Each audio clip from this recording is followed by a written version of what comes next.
Assalamu alaikum. Today I wanted to talk about Islam and what it's done for me. I noticed that in the last 7 to 10 months, um, I've really tried to get closer to my deen. I grew up not being the most religious person, honestly, probably quite the opposite. And with that came a lot of mistakes, a lot of sins. And in the last 7 to 10 months, I've really tried to switch that around. Cut off quite a lot of friends who took me away from the deen, brought in new people into my life who really helped me with that, put in a lot of good habits. But today we're not going to talk about that. Today we're going to talk about what Islam has done for me, how it's benefited me. And to start off, I wanted to say that Islam has given me purpose.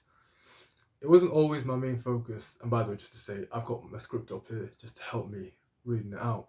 So, yeah, just disclaimer there. Number one, Islam has given me a purpose. It wasn't always my main focus, but it always was something I can run back to whenever in times of trouble. I noticed that when it came to my life, of course, not growing up as a religious person, I never really had that peace which Islam gave me. Um, but because, of course, Islam was still a part of my life, it was sometimes there. So sometimes what I noticed would happen was that I would end up getting caught in a certain type of drama or certain kind of trouble or issue or stress. And then I would end up running back to Islam. I'd run back to Allah subhanahu wa ta'ala for comfort and for reassurance. And I always got that, alhamdulillah. But it never really stuck with me, because I was never really trying to get closer in the long run consistently. I was only really there because I didn't have anywhere else to turn to. But in the last 7 to 8 months, I've really tried to do that. And I noticed that when it came to Islam, it gives you a peace consistently. When no matter what kind of trouble, if you rely on some one person, let's say, to always get you through something, they're not going to get you through certain things in life. It's simple, right? But when it came to Islam, I noticed I always had an answer. I always had something to turn back to. I always had something to do. That's the beauty of Islam, really. You can always turn back to Allah subhanahu wa ta'ala, no matter what situation you're in, no matter what you're doing. You always have something to do. And that's, I think, something that's so beautiful. I can always sit down and pray my salah and speak to Allah subhanahu wa ta'ala about all my problems, knowing He is listening. Sometimes you talk to someone about your problems, they have no idea what the hell's going on.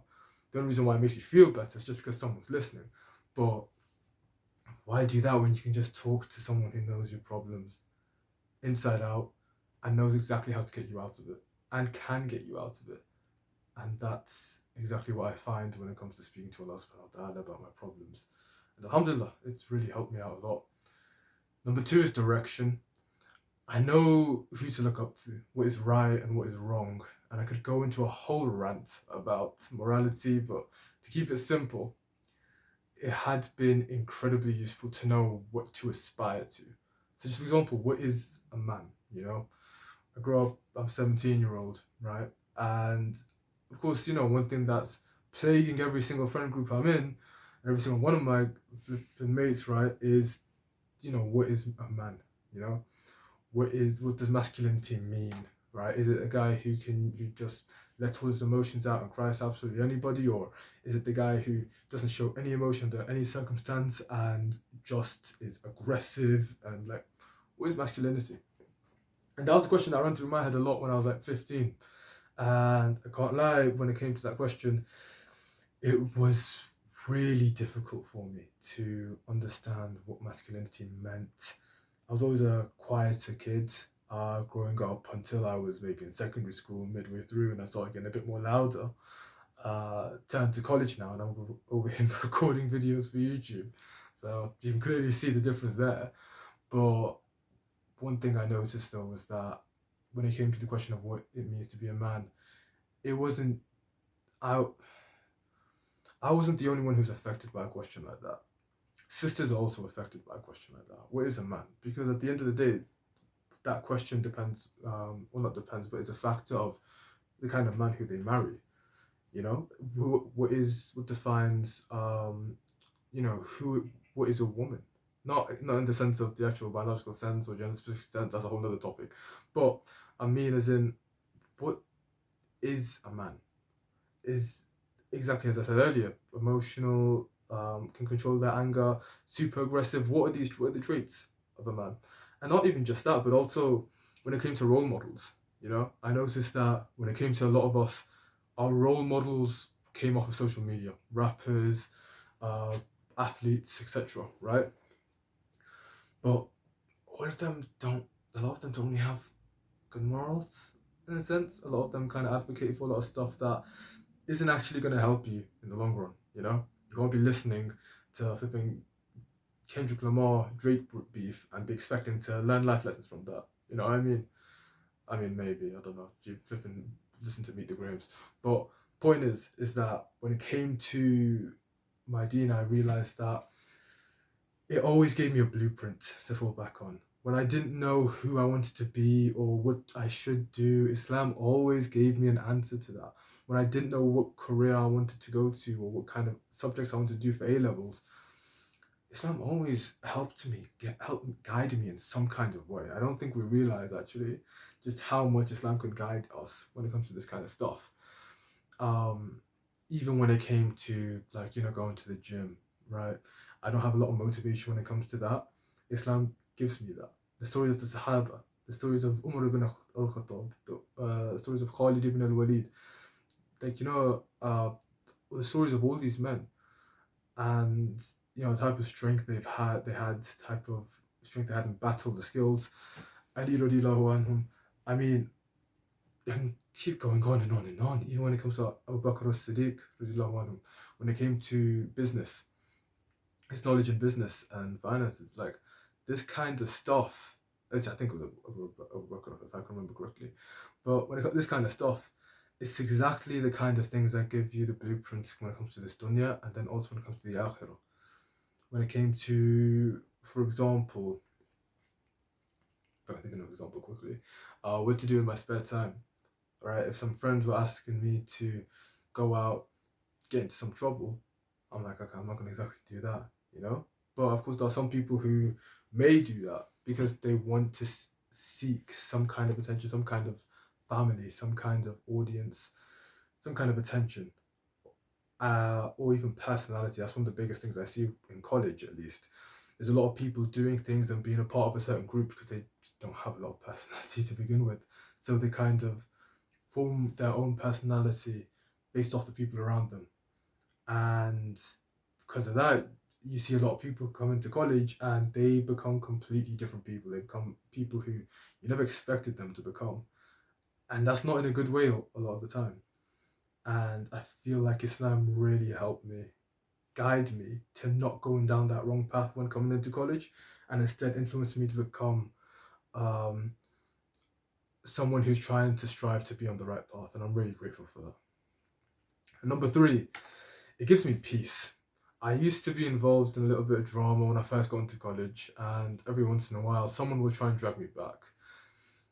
Every once in a while, the language someone uses will try to drag me back. The cussing, the vulgarity, the overall compensation of not being where you want to be right now. It's a common pattern with a lot of people. I myself have struggled with this, but in recent months, in the last 7 to 10 months, I would say, I have learned to be more comfortable speaking and talking and taking more time to myself. I realized that I had checked my phone less for messages from random people who I never spoke to or I never really looked up to or never really um, would bring me closer to my deen. I never craved for attention or validation from people anymore.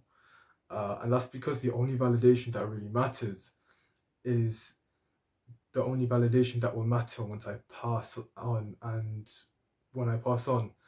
And that could be at any time. You can lose your life at any second. And the only validation that is going to matter when you're 6 feet under is going to be the validation that you have from Allah subhanahu wa ta'ala. I understand that I cannot lose if I follow Islam. If I follow the teachings of the Prophet Muhammad sallallahu alaihi wasallam, I simply cannot lose. As Allah states in the Quran, Surah Baqarah, verses 3 to 4, those who believe in the unseen and keep up in prayer and spend out of what we have given them, and who believe in that which has been revealed to you and that which was revealed before you, and are sure of the hereafter, These are on a right course from their Lord, and these it is that shall be successful.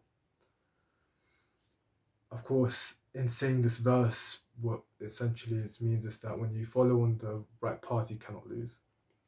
You're one of the righteous ones. You're one of the ones who will benefit in the afterlife because you followed the right path. And when it comes back to what I said earlier, when it comes to peace, and trying to look up to other people and really trying to find what is right and wrong. What should I be focusing on? I'm 17. Should I be focusing on my social life and doing whatever the hell I want and talking to random people? Or should I be focusing more on my deen, trying to think more about my hereafter? Or should I be thinking more about my career after I leave college? Like, what should I be thinking about? Islam gives you a backdrop for that. Islam gives you a blueprint. Islam gives you a plan. And Islam gives you a a path on which you can easily get onto. And it doesn't take a lot of effort. But the more effort you put in, the more benefit you're going to get. And that's one of the things that I find really beautiful about Islam and what it's done for me in my life. I hope this helped. You maybe get closer to Islam, or if you are a non-Muslim, maybe, okay, my laptop just almost died. Maybe you might consider looking into Islam a bit more. Either way, I hope that you enjoyed this video. Please subscribe as we are trying to hit that 300 mark and we are so close to reaching that goal. I know I haven't posted in a long time, but believe me, trying to get back onto it. All right, I had mocks, when I stopped posting, and I'd be focusing a lot more when it came to my grades and gym and a whole bunch of other stuff, but working on it. We're so close to reaching that goal, and any support would be much appreciated. I'm sorry I can't talk. I've been talking for about 12 minutes straight right now. Please forgive me. And never forget to make dua for our brothers and sisters in Gaza and in all other areas in the world where the Ummah is suffering, such as Libya, Lebanon, and Syria. We should always keep the Ummah in our duas. This is the 7 a.m. guy, signing out.